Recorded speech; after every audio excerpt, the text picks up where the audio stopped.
नमस्कार, Himalayan digital media पर आप सभी का बहुत बहुत स्वागत। इस वक्त हमारे साथ हैं ठेउक कुमारसैन विधानसभा क्षेत्र से सबसे युवा प्रत्याशी अजय श्याम जी। आइए बात करते हैं अजय श्याम जी से। श्याम जी, आपका हिमालयन डिजिटल मीडिया पर बहुत बहुत स्वागत है। हितेंद्र जी, धन्यवाद। आपका भी और आपके सभी दर्शकों का भी मैं अभिनंदन करता हूं, स्वागत करता हूं। श्याम जी, संगठन की दृष्टि से भारतीय जनता पार्टी ने ठेउक हॉट सीट पर एक युवा चेहरे को उतारा है, इस पर आपकी प्रतिक्रिया? मैं भारतीय जनता पार्टी का बहुत आभारी हूं, विशेषतः हमारे प्रधानमंत्री श्रीमान नरेंद्र मोदी जी का, श्रीमान अमित शाह जी का, श्रीमान जगत प्रकाश नड्डा जी का, हमारे लोकप्रिय मुख्यमंत्री ठाकुर जयराम जी का, सुरेश कश्यप जी का, पवन राणा जी का, जिन्होंने मुझे भारतीय जनता पार्टी का चेहरा बनाकर इस विधानसभा निर्वाचन क्षेत्र में उतारा है। एक संगठन में कार्य करने वाले कार्यकर्ता को ये जिम्मेवारी दी गई है और एक गरीब परिवार में, आम परिवार में पले बड़े व्यक्ति को जिम्मेदारी दे करके आदरणीय मोदी जी और उनके शीर्ष नेतृत्व ने ये संदेश दिया है कि भारतीय जनता पार्टी में वास्तव में आंतरिक लोकतंत्र है और यहाँ गरीबों के लिए, आम आदमी के लिए, युवाओं के लिए आगे बढ़कर सेवा करने के अवसर है। आपके जो धारा प्रवाह वक्तव्य आ रहे हैं, आपके भाषण आ रहे हैं और आपकी जो एक खास शैली है, आपकी तुलना योगी आदित्यनाथ जी के साथ की जा रही है और आपको हिमाचल का योगी कहा जा रहा है। ऐसे में आपकी प्रतिक्रिया चाहेंगे? देखिए, ये आम जनमानस का, कार्यकर्ता साथियों का स्नेह, प्यार, आदर है जो वो ऐसी उपमा कर रहे हैं, लेकिन मैं तो ये मानता हूं कि कहाँ राजा भोज और कहाँ गंगू तेली। योगी आदित्यनाथ का बहुत बड़ा कद है।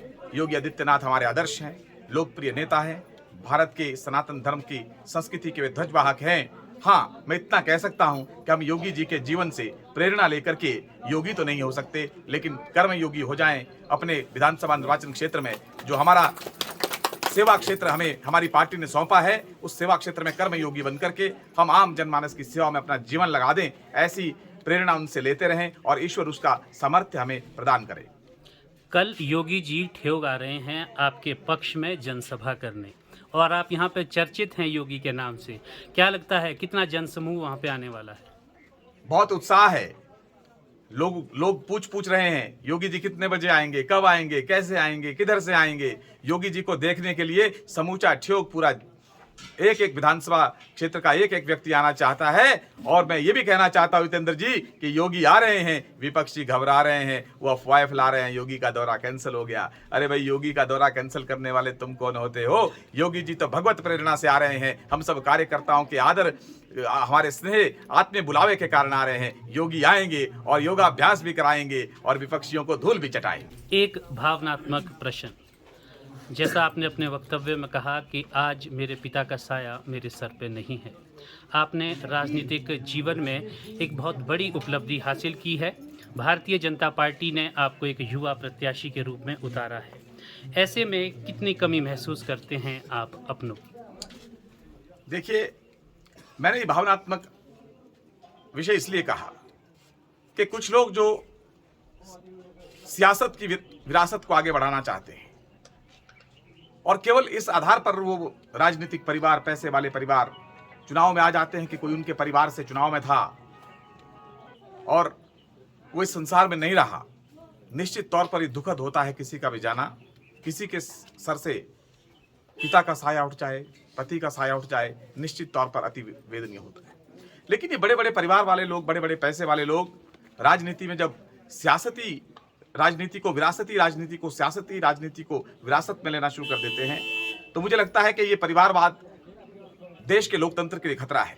मैंने ये कहा कि हमारे भी तो पिताजी बाल्यकाल में जब हम थे तो नहीं रहे, हमारे ऊपर से भी तो पिता का साया उठा है, हमने भी तो संघर्ष किया है, हम भी तो संघर्ष से आए हैं।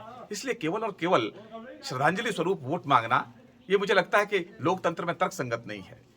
अमीर के भी सर से पिता का साया उठ जाए, पति का साया उठ जाए, उसको भी दुख होता है, परंतु अगर गरीब के सर से भी उठता है तो उसे भी तो श्रद्धांजलि चाहिए। श्याम जी, विधानसभा चुनाव में आपका क्या एजेंडा है और क्षेत्र के विकास के लिए आपका विजन? देखिए, ठेउक विधानसभा निर्वाचन क्षेत्र जो है, ठेउक कुमारसैन का हमारा एक क्षेत्र अपने आप में एक नैसर्गिक सौंदर्य वाला, यहाँ के लोग मेहनती, ठेउक में ऑफ सीजनल वेजिटेबल्स के लिए एशिया में जाने जाने वाला हमारा क्षेत्र है और हमारा कुमारसैन कोटगढ़ का क्षेत्र सेब की खेती के लिए वर्षों से जाना जाता रहा है। किसानों और बागवानों को यहाँ बेहतर विपणन की सुविधाएं मिले, छोटे छोटे सीए स्टोर गाँव में लगे ताकि लोगों को फसल का उचित दाम मिले, और सड़कें जो हमारी हैं ये अपग्रेड हों, सड़कें कच्ची सड़कें पक्की हो जाएं ताकि हमारी फसल जो है जल्दी से मार्केट में पहुंचे। कृषि और बागवानी के क्षेत्र में ढांचागत विकास करना ये मेरी प्राथमिकता है। और मैं ये कहना चाहता हूं कि जिस तरह से टूरिज्म की एक्टिविटीज इस क्षेत्र में बढ़ रही है और नारकंडा और ठियोग एक तरह से टूरिज्म के लिए हब बन रहा है, होटल इंडस्ट्री अब बढ़ रही है, टूरिज्म के सेक्टर में काम करने की आवश्यकता है। ये टूरिज्म ही है जो आने वाले सालों में बागवानी के अलावा हमारे युवाओं को रोजगार का साधन देगा।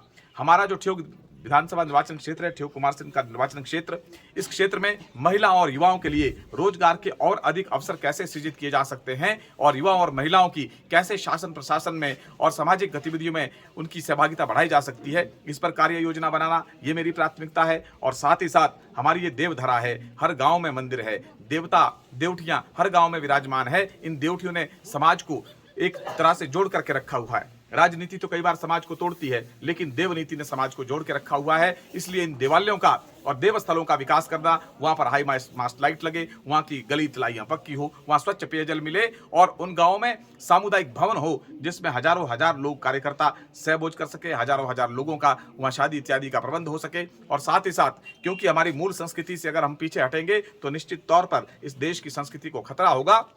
ये संस्कृति ही है जो हमें आगे बढ़ाती है। इन देव स्थलों पर मैं चाहता हूं कि धार्मिक लाइब्रेरियां बने ताकि हमारे बच्चे जो सनातन संस्कृति से हटते हुए कई बार वेस्टर्न कल्चर को अपनाने की ओर बढ़ जाते हैं, उन्हें हिंदू धर्म, सनातन धर्म, इसके जो हमारे वेद हैं, अनेकों हमारे पुराण हैं, अनेकों हमारे दर्शन में ऐसा साहित्य है, वो साहित्य उपलब्ध वहाँ किया जाए ताकि लोग उसको पढ़ सकें और अपनी संस्कृति का रक्षण कर सकें। इसके अलावा मैं चाहता हूं कि इस क्षेत्र में शैक्षणिक जो सुविधाएं हैं उन सुविधाओं को बढ़ाया जाए और कम से कम इंजीनियरिंग कॉलेज जैसे संस्थान और कम से कम हम एक मेडिकल कॉलेज ला सके। मेरा तो ये भी सपना है कि ठियोग विधानसभा निर्वाचन क्षेत्र का ठियोग जो है वो एक तरह से ऊपरी शिमला का प्रवेश द्वार कहा जाता है और शिमला का कंजेशन अगर खत्म करना है तो ऊपरी शिमला के लिए अगर जिला बनाने के लिए सबसे उपयुक्त जगह है तो वो ठियोग है। इस दिशा में भी हम प्रयासरत रहेंगे। इसके अलावा हमारा कोटगढ़ कुमारसैन का जो क्षेत्र है, इन क्षेत्रों में शैक्षणिक सुविधाओं का, स्वास्थ्य की सुविधाओं का विस्तार हो और हमारी रूरल कनेक्टिविटी बढ़े, सड़कें हमारी अच्छी हो और बिजली की समस्या जो हमारी सर्दियों में रहती है, बरसात में बिजली चली जाती है, अब समय आ गया है कि लटकती हुई तारों से हम केबल सिस्टम पर जाएं ताकि 5 फुट भी बर्फ पड़े तो बिजली घरों में ना जाए। इस दिशा में ये काम करने की आवश्यकता है। और यहाँ की प्रतिभाएं जो हैं, डॉक्टर्स हैं, इंजीनियर्स हैं, सिविल सर्विसेज में जो यहाँ से लोग हैं, अच्छे अच्छे प्रोफेशनल्स हैं, स्टूडेंट्स हैं बहुत प्रतिभावान, उन लोगों से साल में कम से कम एक बार संवाद किया जाना चाहिए ताकि उनका इलाके के लिए क्या विजन है उसका भी हम सहयोग प्राप्त कर सकें। और उसके साथ साथ जो हमारे जनप्रतिनिधि हैं, irrespective of the political party, जनप्रतिनिधियों के साथ एक विधायक को लगातार संवाद करना चाहिए, चर्चा करनी चाहिए। मेरा मानना है कि मुझे विधायक बनने का अवसर मिला तो पॉलिटिकल पार्टीज के एफिलिएशन को दूर रखते हुए जनप्रतिनिधियों की भी राय लेकर के आगे बढ़ा जाएगा। और मैं आपको विश्वास दिलाता हूं, यदि मैं विधायक बना तो विधायक का पांव हर गांव ये योजना कार्यक्रम चला करके गांव गांव में दस्तक दूंगा, गांव गांव की समस्याओं का निराकरण करूंगा। ये मेरी प्राथमिकता है। श्याम जी, आपके साथ अनेक दिग्गज इस वक्त चुनाव मैदान में हैं, आरोप प्रत्यारोप लग रहे हैं, कुछ लोग खिसक रहे हैं, रोज़ नए नए समीकरण बन रहे हैं। ऐसे में आप अपने सभी राजनीतिक प्रतिद्वंदियों को क्या कहना चाहेंगे? सबको शुभकामनाएं हैं। बहुत बड़े बड़े लोग हैं, इन सब में आयु में भी मैं सबसे छोटा हूं, मैं पूंजी में भी सबसे छोटा हूं, राजनीतिक कद में भी मैं सबसे छोटा हूं। अब इनके बराबर मेरा कद करने की जिम्मेदारी मैंने ठियोग की हजारों हजार जनता को सौंपी है। तो क्या श्याम जी इस बार हिमाचल प्रदेश में रिवाज बदलेगा? बिल्कुल, हम नया रिवाज बनाएंगे, फिर से सरकार लाएंगे। इस नारे के साथ आदरणीय जयराम ठाकुर जी के नेतृत्व में ये पार्टी आगे बढ़ रही है। मोदी जी का सतत मार्गदर्शन और नड्डा जी हमारे राष्ट्रीय अध्यक्ष हिमाचल प्रदेश से हैं, उनके मार्गदर्शन में पार्टी, हमारे प्रदेश अध्यक्ष जी के मार्गदर्शन में बूथ का कार्यकर्ता उत्साह के साथ, ऊर्जा के साथ, नव संचार के साथ और नई नई नीतियां, कल घोषणा पत्र जो आया है उसमें महिलाओं के लिए तो लगता है कि भाग्य लक्ष्मी का अवतार हो गया है। और निश्चित तौर पर हमारे किसानों के लिए भी किसान सम्मान निधि में 3000 की बढ़ोतरी प्रदेश सरकार करेगी। अनेक ऐसी योजनाएं हैं जिसने समाज में नए उत्साह का संचार किया है। हर विधानसभा में हर बूथ पर कमल खिलने वाला है।